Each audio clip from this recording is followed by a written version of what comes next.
Gaza में युद्ध विराम के समझौते के लागू होने से पहले भीषण बमबारी हुई है। सीज फायर के ऐलान के बीच बड़ा हमला।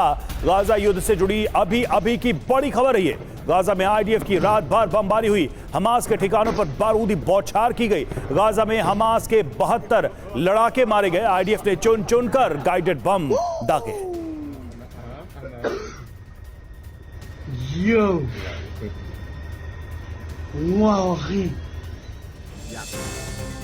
और इजराइल के हमलों से गाजा में कोहराम। आईडीएफ के लड़ाकू विमानों की एयर स्ट्राइक।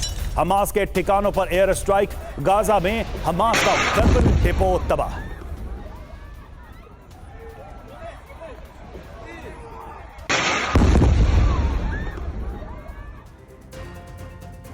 और युद्ध विराम और बंधक समझौते के ऐलान पर इजराइल की बारूदी बौछार ने पानी फेर दिया है। जी हां, ऐसे में सवाल उठ रहा है कि क्या इजराइल अब युद्ध विराम से पलट गया है। युद्ध विराम और बंधक समझौते पर इजराइल के पीएम नेतन्याहू ने 2 टूक अल्टीमेटम दिया है। उन्होंने कहा कि युद्ध विराम के समझौते पर हमास को नई मांगे छोड़नी होंगी। अभी युद्ध विराम पर बैठक नहीं होगी तो इजराइल की वॉर कैबिनेट अभी युद्ध विराम पर फैसला नहीं करेगी। गाजा में हमास को पीछे हटना होगा। हमास वादा खिलाफी कर रहा है, ये आरोप भी लगाया गया। वहीं इजराइल को हमास ने भी वार्निंग दी है। हमास ने कहा है कि इजराइल में सर्वनाश करेंगे। गाजा में इजराइल विफल रहा है।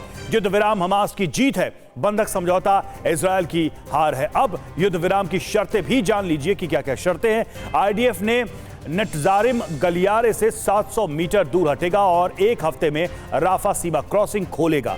इजराइल और हमास को 50 घायल लड़ाकों को हर दिन सौंपेगा। इजराइल करीब 3000 लड़ाकों को रिहा करेगा। हमास बदले में इजराइल के बंधकों को छोड़ेगा। ये समझौते के तहत बातें सामने आई।